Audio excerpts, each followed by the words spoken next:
আসসালামু আলাইকুম বন্ধুরা, কেমন আছেন? আশা করি সবাই ভালো আছেন। আজকে অল্প সময়ের মধ্যে খুবই সুস্বাদু একটা রেসিপি আপনাদের সাথে শেয়ার করব। তো দেখুন, আমি দিয়ে দিচ্ছি ঝাল পেঁয়াজ, রসুন, আদা এবং তেল। অল্প কিছু তেল, আপনাদের যতটুকু দরকার ততটুকু দেবেন।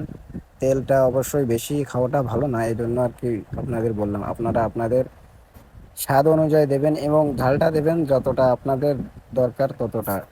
আমি সব কিছু দিয়ে কেমনভাবে রেসিপিটা করতেছি আপনাদের সাথে আজকে শেয়ার করব। আপনারা আশা করি ভিডিওটা পুরো দেখবেন, সবাই ভালো লাগবে অবশ্যই। আর কেমন লাগে যদি কেউ এই রান্নাটা করেন তাহলে আমাকে একটু শেয়ার করবেন। আমি ঝাল পেঁয়াজ, রসুন এবং টমেটো কুচি দিয়ে কিন্তু প্রথমে এই যে যতক্ষণ না একটু কালার আসে এতে ততক্ষণ আমি নাড়াচাড়া করতে থাকলাম। যখন একটু কালার আসবে, মানে কালার তো বুঝতেই পারছেন কেমন কালার, একটু পোড়া পোড়া কালার যখন আসবে তখনই আমরা কি করব, এই মশলাগুলোই দেব।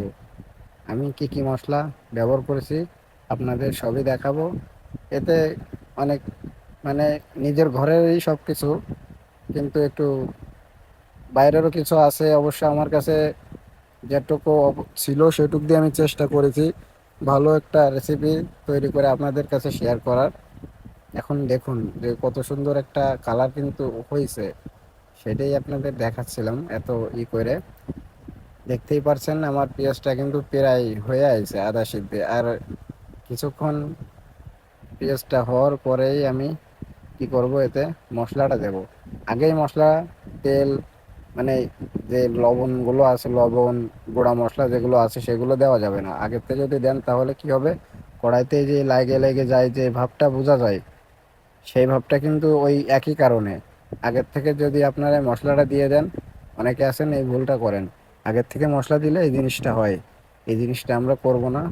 এই জিনিসটা করব কখন, যখন আমার তরকারিটা দেওয়ার সময় হবে তখনই আমরা এই জিনিসটা দিব, যাতে করে আমাদের কড়াইটা এই মশলাগুলো লাগে না যায়। লাগে গেলে মশলাগুলো পোড়া শুরু হবে। তো আমি এখনো দেখেন কিভাবে নাড়ায় যাচ্ছি যাতে আমার তরকারি যে ঝাল পেঁয়াজটা আছে এইটাই মেন থাকে, এইটা যাতে। তারপরে কি কি মশলা দিয়ে দিলাম দেখুন, হলদি, রাঁধুনি গুঁড়া মশলা, ধনিয়া গুঁড়া মশলা এবং দারচিনি, যাকে লং, এলাচ এগুলো বলে, সেই জিনিসগুলো এর ভিতরে এক এক করে দিয়ে দেব। তো দেখুন, প্রথমে আমি দিয়ে দিচ্ছি আমার সেই দারচিনি, লং, এগুলো যে পাউডার করা আছে সেই পাউডারটা দিয়ে দিচ্ছি, যাকে গুঁড়া মশলা বলে। তারপরে কি দেব, তারপরে দেব হলুদ। হলুদটা পরিমাণ মতো দিয়ে দেবেন অবশ্যই, যাতে করে বেশি না হয়। তারপরে আমরা দেব কি, এটা হবে আপনাদের, এবারে দিয়ে দেবো আমরা কি, এটা রাঁধুনি গুঁড়া মশলা। এখন আপনারা যদি ভালো লাগে খাইতে তাহলে খাবেন, যদি আপনাদের ভালো না লাগে, আমি যতদূর জানি খুবই ভালো। যার ভালো না লাগে আপনারা দিবেন না অবশ্যই। আমিও নতুন আইনে ট্রাই করতেছি কেমন লাগে। যদি ভালো লাগে তাহলে পরের ভিডিওতে অবশ্যই জানাবো। আর ভিডিও কেমন লাগে সবাই একটু কমেন্টে জানাবেন এবং ভালো লাগলে চ্যানেলটিকে সাবস্ক্রাইব করে দেবেন। ঠিক আছে বন্ধুরা? তো দেখুন আমার ঝাল পেঁয়াজ কিন্তু প্রায় পোড়া পোড়া একটা কালার হয়ে গেছে, মানে লাল একটা কালার হয়েছে, লালচে কালার।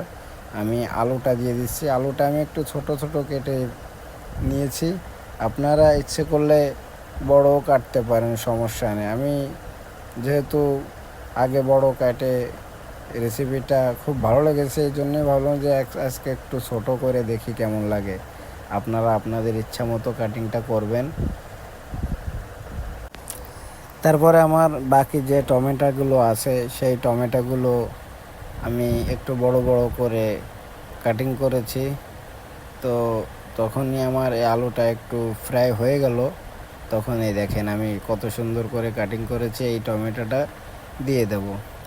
দিয়ে দেওয়ার পরে এবারে হচ্ছে কি, এতে কি হবে, পানি দেব বন্ধুরা। পানি দিয়ে সুন্দর করে এবারে ঢাইকে দেব জিনিসটাকে। তো দেখুন আমি এই যে ঢাইকে দিয়ে কিছুক্ষণ রাখার পরে একটু আর কি নাড়াচাড়া করে মিক্স করে দিলাম ভালো করে।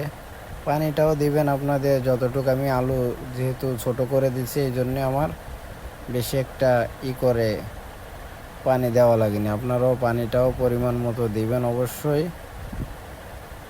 তো দেখুন কালারটা কেমন হয়েছে একটু কমেন্টে জানাবেন অবশ্যই অবশ্যই। আর ভিডিও যদি ভালো লাগে তো প্লিজ আমার চ্যানেলটিকে অবশ্যই সাবস্ক্রাইব করবেন, বেল আইকনটিতে প্রেস করবেন যাতে সবার আগে আপনার কাছে আমার ভিডিওটা পৌঁছায়।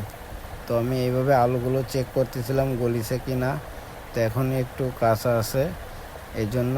আর এই যে ডিমটা আমি ভাঙার সময় দেখাইতে পারিনি, তো ডিমটা এর ভিতরে দিয়ে দিছি। দেখুন ডিম আমি ভাজি করিনি, এইভাবেই দিয়ে দিয়েছি। আপনারা শর্টকাটে এইভাবে ভেঙে দিয়ে অবশ্যই ভালো লাগবে, আপনারা একবার ট্রাই করে দেখবেন।